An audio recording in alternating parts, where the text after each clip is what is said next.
ओम नमो भगवते वासुदेवाय। आज हम लोग जो है तृतीय स्कंद के तृतीय अध्याय का 19वां श्लोक लेते हैं। भगवान अपि विश्वात्मा लोक वेद पथानुगा कामान शिषेवेदार्वतशा अमक्तः सांख्यमा स्थिता। तो इसमें लिखा भगवान आपी, यानी कि भगवान भी क्या है? विश्वात्मा। भगवान कौन है? विश्व की आत्मा, यानी कि जो हर विश्व में हर या छोटा बड़ा जीव कीटाणु कोई भी हो, सबके अंदर परमात्मा रूप से निवास करते हैं। तो भगवान ब्रह्मांड के परमात्मा है और पूरे ब्रह्मांड के, हम लोग कहते नहीं है कण कण में भगवान विद्यमान, तो भगवान ब्रह्मांड के परमात्मा है। लेकिन भगवान ब्रह्मांड के परमात्मा है, फिर क्या लिखा है? लोक वेद पथानुगा, मतलब परमात्मा होते हुए भी भगवान लोक वेद यानी कि लोक व्यवहार से, जब भगवान इस जगत में लीला करने के लिए आए तो भगवान ने जैसा लोक व्यवहार होता है वैसे उस पर अपना अनुगमन किया। वेद वैदिक सिद्धांत, पथ अनुगा मार्ग का अनुगमन किया। जो वेद सिद्धांतों में हम मार्ग हैं जो साधारण लोगों के लिए हैं, उन सब नियमों को पालन किया। कामान जीवन की आवश्यकताएं शिशेवे भोग किया, यानी कि जीवन की जो आवश्यकताएं होती हैं उनका भी भोग किया।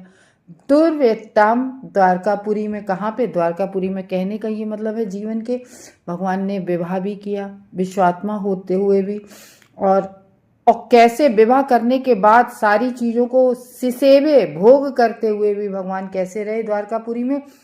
आसक्त, यानी कि कैसे रहे? बिना आसक्ति किए हुए रहे।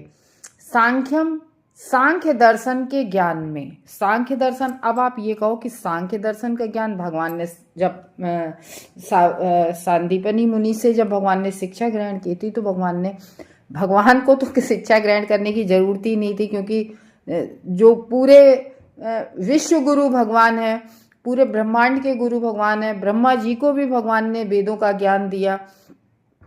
भगवान से ही सारे वेद निश्रित हैं, सारे वेद पुराण भगवान से ही निश्रित है। तो फिर यहाँ पर कैसे लिखा? सांख्य दर्शन के ज्ञान में स्थित होकर भगवान ने सांख्य। अब सांख्य दर्शन क्या होता है? ये पहले छोटे थे तो हम भी नहीं जानते थे, बस नाम सुनते थे सांख्य दर्शन। एक्चुअली में कोई भारी भरकम चीज नहीं है सांख्य दर्शन। सांख्य दर्शन मतलब होता है प्रकृति पुरुष, जो हम लोग अभी भगवत गीता में एक अध्याय पूरा है प्रकृति पुरुष के ऊपर। तो प्रकृति और पुरुष के ऊपर, यानी कि प्रकृति क्या है? जो भौतिक प्रकृति, हमारा जो शरीर है ये पदार्थ से बना है, भौतिक पदार्थ से, यानी कि पृथ्वी जल अग्नि वायु इन चीजों से बना है।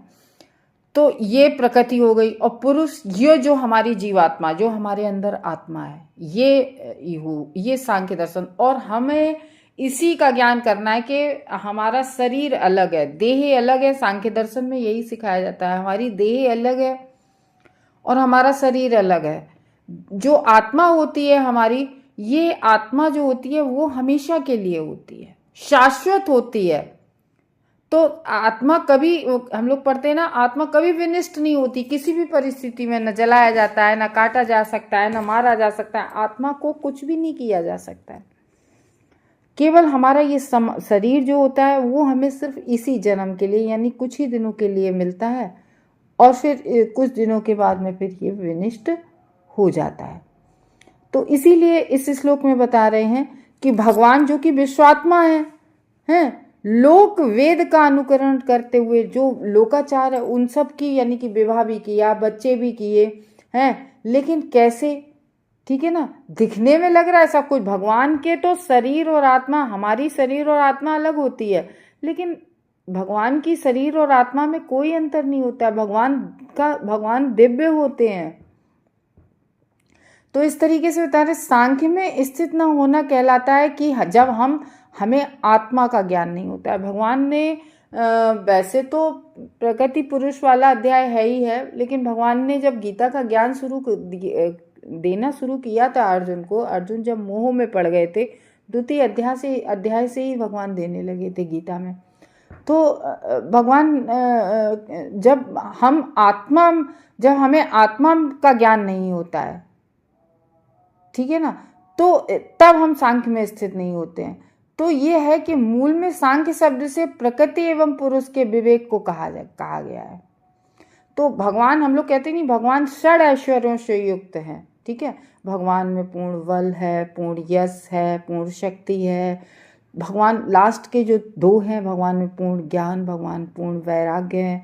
तो भगवान में बल, शक्ति, सब कुछ है भगवान में, पूर्ण धन, सब कुछ है, पूर्ण ऐश्वर्य। लेकिन लास्ट की जो है पूर्ण ज्ञान और वैराग्य, यानी कि भगवान में सब ऐश्वर्य होते हुए भी लास्ट में वैराग्य है। तो वैराग्य किसको हो पाएगा? जिसको इस बात का ज्ञान होगा। क्या ज्ञान होगा? भगवान पूर्ण वैरागी हैं। भगवान ने कितनी जल्दी छठ से भगवान के जीवन में देखो, राम को देखो या कृष्ण को देखो, राम का राज्य होने जा रहा था तो भगवान ने तुरंत अपना जैसे ही कहा कि माता पिता की इच्छा है कि कैकेयी मैया ने वरदान मांगा तो वो तुरंत छोड़ के चले गए अयोध्या का राजपाट। ऐसी श्री कृष्ण भगवान ने छठ में कोई आसक्ति ना होते हुए वृंदावन छोड़ दिया, मथुरा छोड़ दिया, द्वारका में गए, वहाँ अपनी रानियों के साथ रहे। और इतनी सब मतलब 16,108 रानियां होते हुए भी जब हम लोगों ने श्री कृष्णा बुक पढ़ी थी, तो श्री कृष्णा बुक जब आप पूरी पढ़ेंगे तो उससे सारी भगवान की पूरी लीलाएं का वर्णन है।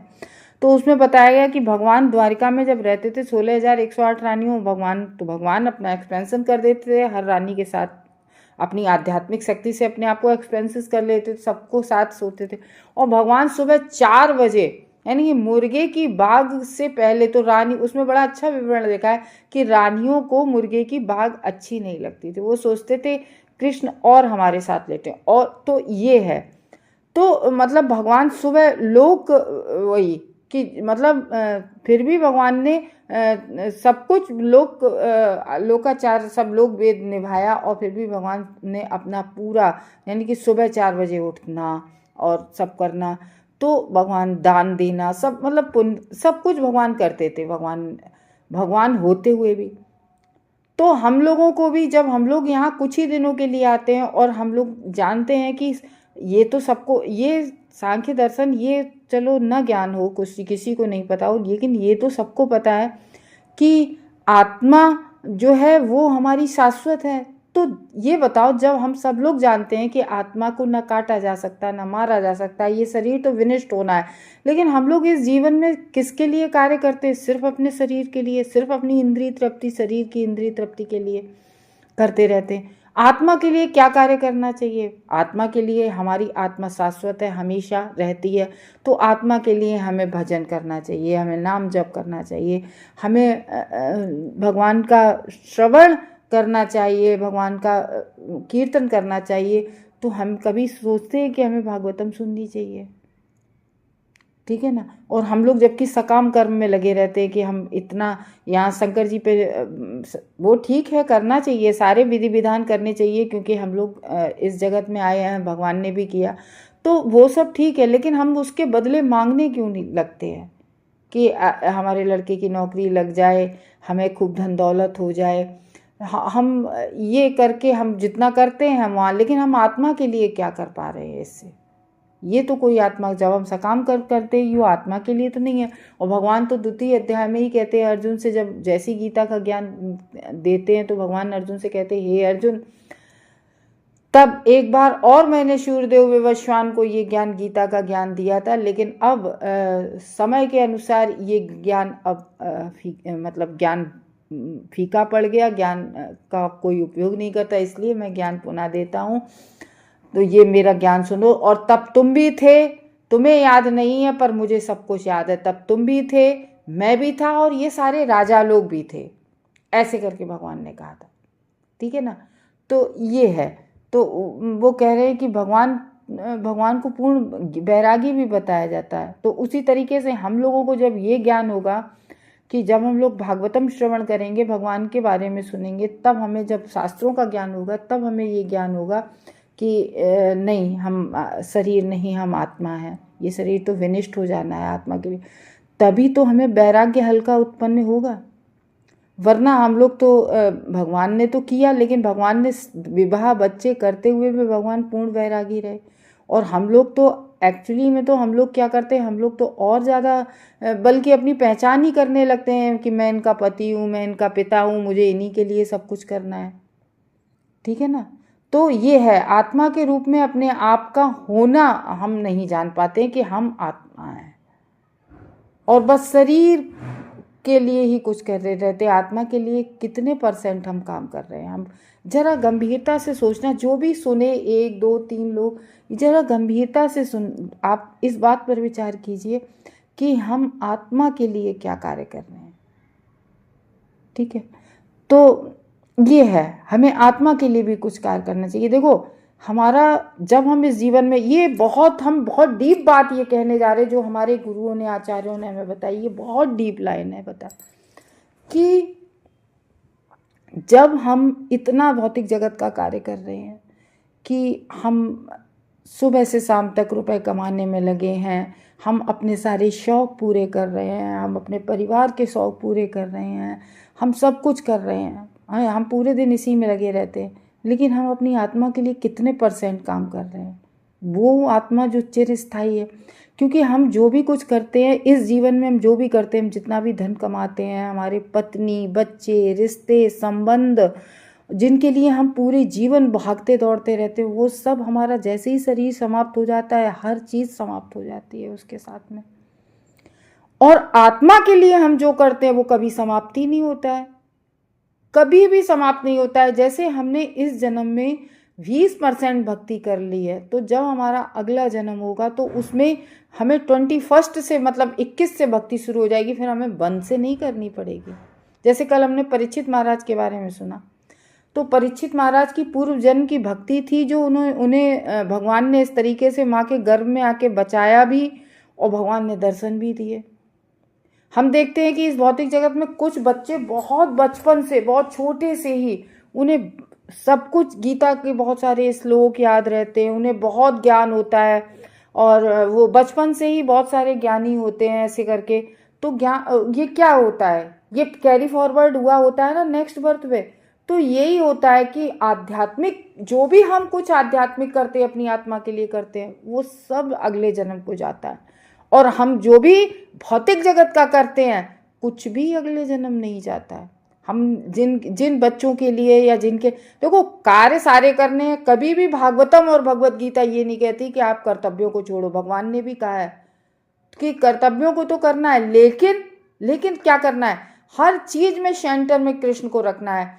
कि अगर ठीक है, हम लोग बिना खाए कभी नहीं रह सकते, कोई नहीं रह सकता इस जगत में, तो हमें खाना खाना है, तो हम वो, चाहे हम खूब बढ़िया खीर पूड़ी खाएं, देसी घी की बना के, बढ़िया मसालेदार सब्जी खाएं, सब कुछ, लेकिन उन सबको बना के पहले भगवान को अर्पित करना। क्यों करना? क्योंकि आज हम जो भी खा रहे हैं वो भगवान की कृपा से खा रहे हैं। आज हम भगवान को, हमें प्रतिदिन धन्यवाद देना। आज हम जिस घर में रह रहे हैं वो भगवान की कृपा से उस घर में रह रहे हैं, तो उस घर में भगवान के लिए एक छोटा सा ऑल्टर बनाना, कि भगवान ये आपका बहुत सुंदर सा मंदिर एक छोटा सा बनाना, उसमें भगवान को बिठाना है।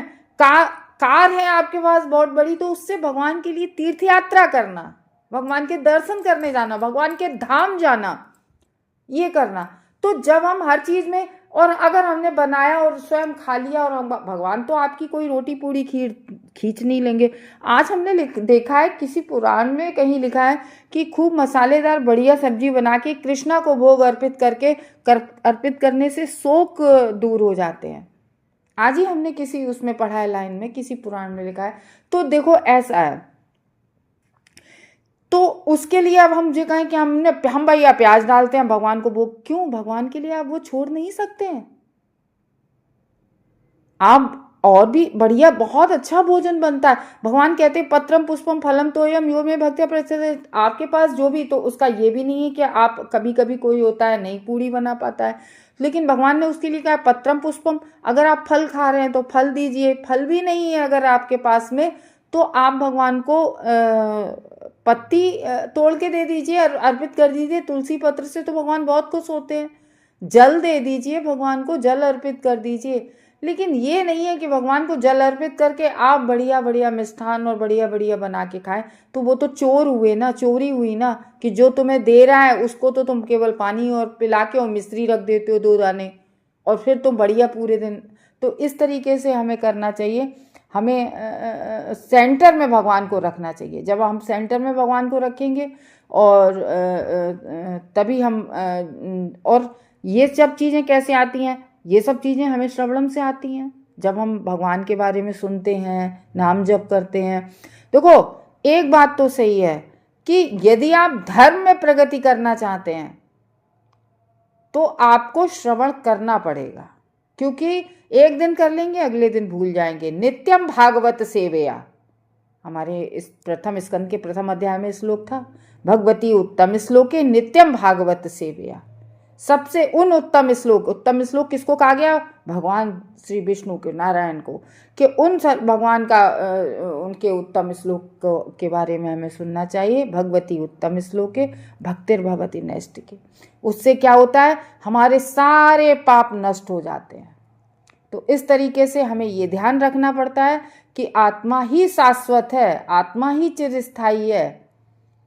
तो ये है, लेकिन भगवान की देह और आत्मा में कोई अंतर नहीं है, ये याद रखनी पड़ेगी।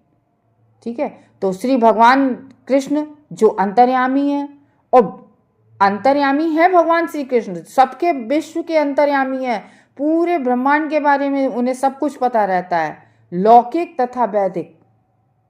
भगवान इस जगत में आए लौकिक होते हुए भी, यानी कि विवाह आदि करते हुए भी वैदिक पथ का अनुकरण किया। वैदिक, फिर भी ये नहीं कि पढ़े, हम लोग जैसे पढ़े सोते रहते हैं, गृहस्थ होते हुए भी भगवान ने वैदिक नियमों का पालन किया, सांख्य दर्शन का पालन किया। तो ये है विवेक, जब हमें होगा तो हम भी ऐसा करेंगे स्थित होकर। और भगवान युक्त वैराग्य, युक्त इसी को कहते हैं कि मतलब क्या होता है युक्त वैराग? सब कुछ होते हुए भी एक वैरागी जैसा, जैसे भगवान सब कुछ था उनके पास, हैं हजारों लक्ष्मियां उनकी सेवा में, फिर भी पूर्ण वैरागी भगवान है। तो भगवान को इस जगत से कोई सरोकार नहीं रहता है, कैसे पूर्ण वैरागी? अब यहीं से सोच लो, भगवान पूर्ण वैरागी। भगवान, हम तुम एक कुटिया बनाते हैं और उस कुटिया में स्वयं आग भी नहीं लगा सकते हम लोग, ठीक है ना। भगवान इतना बड़ा जगत बनाते हैं, भौतिक जगत, हम संसार, हम सब प्राणियों को, हम सब जीवात्माओं को बनाते हैं, उनका संचालन करते हैं, और जब संहार का समय आता है तो प्रलय तुरंत भगवान कर देते हैं। तो है ना पूर्ण वैरागी। जब जैसे ही प्रलय का समय आया तो पूरी सृष्टि प्रलय हो जाती है। तो भगवान सबके जीवात्मा है। भगवान कहते हैं ना कि ये सब मुझ में हैं, लेकिन मैं इनमें होते हुए भी नहीं हूं। परमात्मा रूप में है सब में, लेकिन किसी भी चीज से कोई आसक्ति नहीं।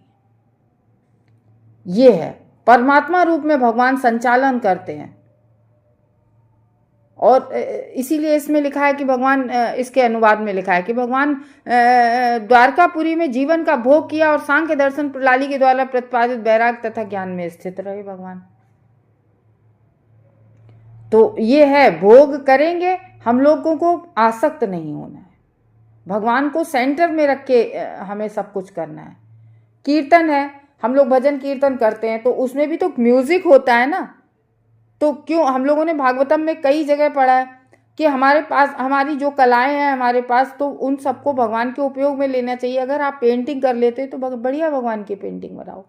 आपको म्यूजिक, आप बहुत बढ़िया म्यूजिक गायन कर लेते हैं, भगवान की कीर्तन गाओ।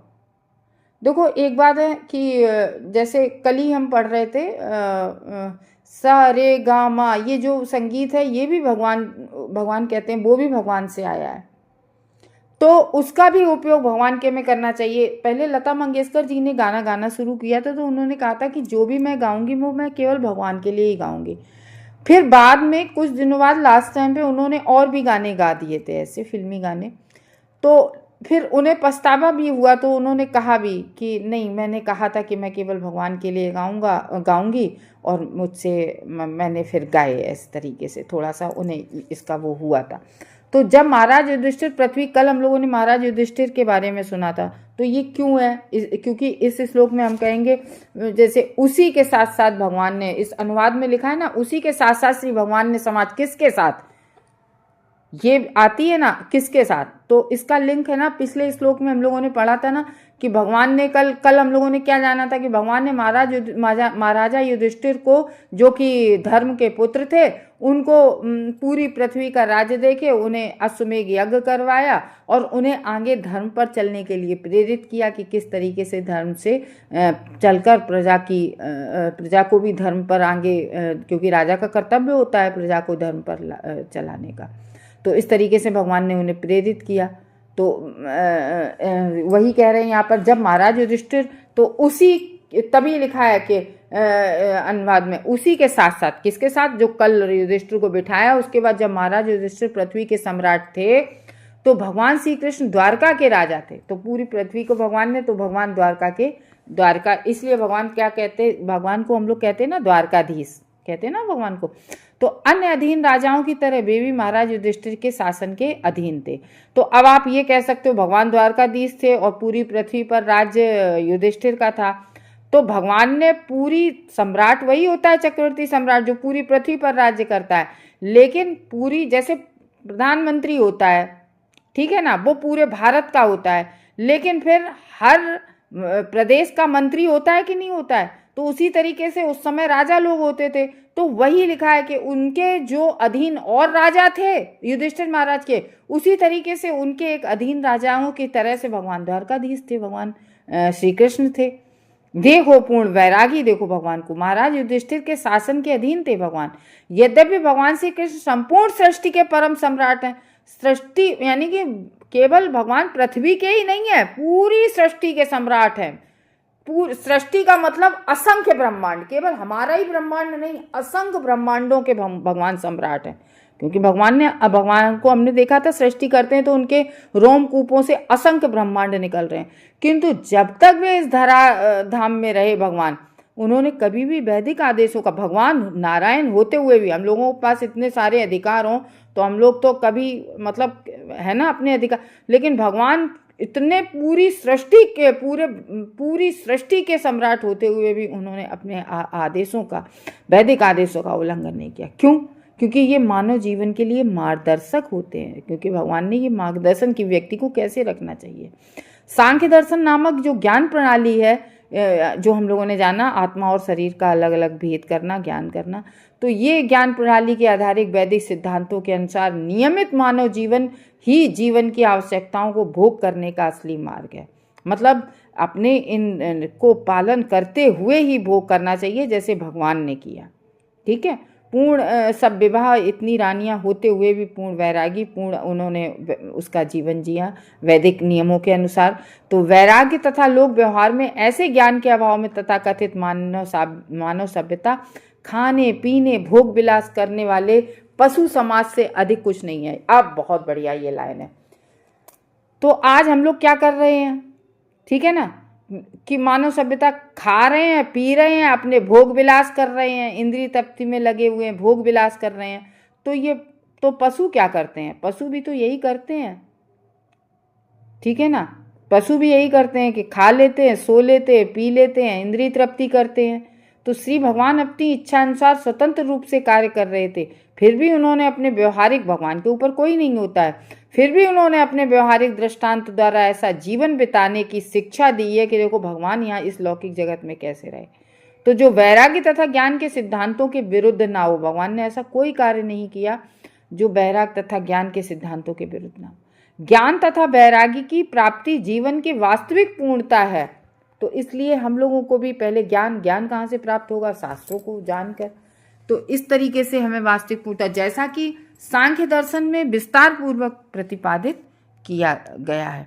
तो ज्ञान का अर्थ होता है, क्या होता है ज्ञान का अर्थ, ये जानना। ज्ञान का अर्थ ये नहीं है जो भौतिक नॉलेज हम PhD और वो सब कर लेते हैं या साइंटिस्ट हैं, ज्ञान का वो मतलब नहीं होता। ज्ञान का मतलब होता है ये जानना कि मनुष्य योनि का जीवन ध्येय भौतिक अस्तित्व के सारे कष्टों को समाप्त करना है। यानी कि क्या समाप्त करना है भौतिक कष्टों को, जो हम लोगों को इस भौतिक जीवन में जन्म, फिर मृत्यु भी होती है, बीच में फिर हम बीमार भी पड़ते हैं, जन्म मृत्यु जरा व्याधि ये लगा रहता है ना, और हम सबको ये सब होता है। तो इसलिए कह रहे हैं कि जन्म हुआ हैं। फिर हम लोग कष्ट भगे वो हम लोगों को बीमारियां भी लगती हैं, फिर बुढ़ापा भी आता है, हम सब देखते हैं बुढ़ापा में कितना कष्ट होता है, फिर मृत्यु भी होती है। तो इन सब से पार करना है, इन चीज़ों से जिसको छुटकारा पाना है, तो वो भगवान की भक्ति कर कर भगवत धाम जाए, तो वो हमेशा के लिए वो भगवान उसको भी दिव्य शरीर प्राप्त हो जाएगा। जो जैसे ध्रुव महाराज हैं, ये सब इन लोगों के लिए भगवान के विमान आए और दिव्य शरीर प्राप्त हुआ जब ये लोग ऊपर गए। तो इसलिए कहते हैं, हालांकि भक्त जो होता है भगवान की भक्ति करता है, जिस दिन से भक्ति शुरू करते हैं उसी दिन से उसे दिव्य शरीर बस दिखता नहीं है, उसको दिव्य शरीर प्राप्त हो जाता है। और शारीरिक आवश्यकताओं की नियमित रूप से पूर्ति करने के बावजूद मनुष्य का ऐसा पाशविक पशुओं जैसा जो जीवन होता है उससे फिर विरक्त हो जाती है। शरीर की मांगों की पूर्ति करना पाशविक जीवन है। शरीर तो कहते ही है कि नहीं पूजा नहीं करो, सुबह उठो नहीं, आराम से पड़े सोते रहो 8-10 बजे तक। तो और आत्मा के उद्देश्य की पूर्ति करना मानव जीवन है। तो ये मानव जीवन का क्या उद्देश्य है? ये नहीं है कि भोग विलास करना, जीवन की पूर्ति करना। मानव जीवन का उद्देश्य है कि आत्मा के लिए हमें कार्य करना, आत्मा के लिए। तो ये हमें बहुत इम्पोर्टेंट श्लोक है हम लोगों के जीवन के लिए, हम लोग अगर सीखना चाहें। हालांकि हम लोग कभी इस बारे में, अगर हम लोग भागवतम ना पढ़ें नियमित रूप से, भक्तों का संग ना करें, तो फिर हम लोग भी इसी में पड़े रहते ना कि बस जीवन चल रहा है ऐसे ही से, कमा रहे हैं, खा रहे हैं, अपने इंद्रिय तृप्ति कर रहे हैं, भोग विलास में भगवान ने हमें दिया है तो किसके लिए दिया है, यही तो मेंटालिटी बना के हम लोग चलते हैं। ये कभी नहीं सोचते हैं कि जब हमारे जीवन का अंत होगा और हमें फिर, अगर हमने कोई आत्मा के लिए वर्क नहीं किया है, पशुओं जैसा जीवन जिया है, तो फिर हमें वही जीवन मिलेगा कि भाई रहो पशुओं की तरह, पशुओं की तरह रहना है तो अब पशु बन जाओ। तो इस तरीके से भगवान कहते नहीं, ये यथा माम प्रपदन्ते, जो मुझे जिस रूप में भजता है मैं उसे उसी तरीके से रेसिप्रोकेट करता हूँ। तो ये है, अगर तुम्हें मानव जीवन मिला है तो मानव जीवन की तरह से रहिए, अपनी आत्मा के लिए कार्य करिए। हरे कृष्णा भक्तों।